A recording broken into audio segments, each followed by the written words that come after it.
8400 crore. Yes, एक ऐसी listed company अभी इंडिया में लिस्ट हुई है जिसका नाम है बी लाल, जिसको कहते हैं BEML लैंड एसेट्स के नाम से। अब इस कंपनी के अगर मैं आपको लैंड वैल्यू की बात करूं तो वो अराउंड बन रही है 8400 करोड़ की। और लोकेशंस की अगर बात करूं तो वो लोकेशंस है हमारी मैसूर और बेंगलोर जैसी सिटीज के अंदर। अब इनकी अगर टोटल साइज की बात करूं तो ये है हमारा अराउंड 550 एकड़ जमीन। ये कंपनी हमारी लिस्ट हुई है BEML, जो कि इंडिया की एक डिफेंस कंपनी है। उसमें से एक कंपनी ने अपने आप को सेपरेटली लिस्ट किया है, जो भी उनकी नॉन कोर एसेट्स थे। तो ये गवर्नमेंट ऑफ इंडिया की विजन है कि उनको अपने कोर बिजनेस से जितने भी नॉन कोर एसेट्स हैं उनको डीलिस्ट करना है और उनको सेपरेटली लिस्ट करके दिखाना है। और उससे कंपनी को अपनी अब लैंड वैल्यू को मोनेटाइज करने के लिए जितनी भी हमारी गवर्नमेंट PSUs हैं उनको सेपरेटली लिस्ट करके कंपनी की वैल्यूएशन पे लेके आना है। अब इस कंपनी की अगर मैं रेवेन्यू की बात करूं तो फिलहाल कंपनी का कोई भी रेवेन्यू ड्राइवर नहीं है, लेकिन गवर्नमेंट ऑफ इंडिया का अगर मैंडेट की बात करें तो ये एक ऐसा मैंडेट चल रहा है कि जितने भी उनके बिग PSU कंपनीज हैं उनके अंदर उनको अब एफिशिएंसी लेके आनी है। और उस एफिशिएंसी के अंदर जो भी उनका कोर इम्पॉर्टेंट एरिया है वो ये है कि कोई भी PSU कंपनी के कोर बिजनेस के अलावा अगर कोई भी बिजनेस या फिर एक एसेट पड़ा हुआ है तो उसको वो डीमर्ज करके एक सेपरेट लिस्टेड कंपनी बनाना चाहते हैं। क्योंकि इससे ये पता चल जाएगा कि जो कोर बिजनेस है उसके अंदर जो फंडामेंटल्स हैं वो क्या हैं और उससे उनकी एग्जिस्टिंग वैल्यू क्रिएशन दिखाई देगी। तो गवर्नमेंट ऑफ इंडिया की स्ट्रैटेजी सही है, लेकिन ये एक ऐसे कोर बिजनेसेस हैं जिनके अंदर आपको जेस्टेशन पीरियड थोड़ा सा लंबा रखना पड़ेगा। क्योंकि ना रेवेन्यू होने की वजह से एक ऐसे लैंड एसेट्स आपको मिल रहे हैं लिस्टेड कंपनी के अंदर जिसके अंदर अभी फ्यूचर प्लानिंग शुरू करनी है उन एसेट्स को बेचने की। और मोनेटाइजेशन इंडिया के अंदर काफ़ी ज़्यादा लेट होती है इन लैंड वैल्यूज़ की।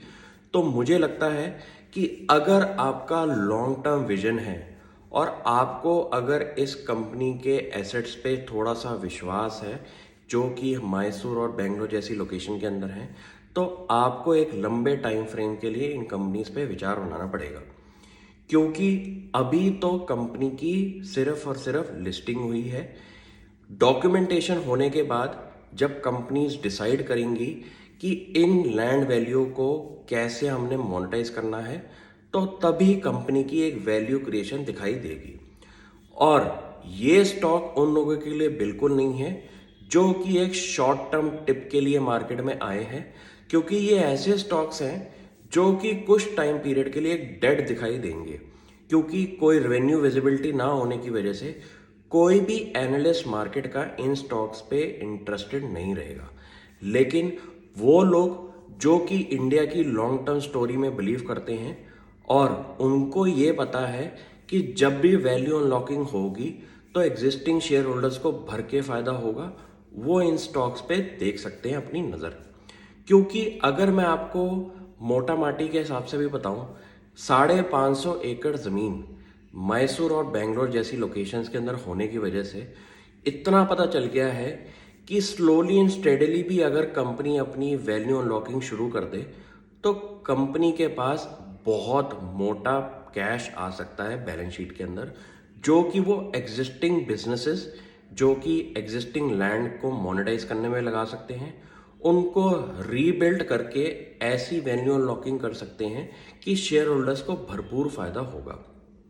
तो मैं भी अपने कोर पोर्टफोलियो के अंदर ऐसी बेट्स ज़रूर देखता हूँ जिनके अंदर एंट्री प्राइस अभी ठीक ना हो, लेकिन ये पता है कि आप अगर धीरे धीरे इन स्टॉक्स के अंदर इन्वेस्टमेंट शुरू कर दें और एक अच्छा बेट बना लें, क्योंकि जब फ्यूचर अनलॉकिंग शुरू होगी तो शायद आपको एंट्री का मौका ना मिले।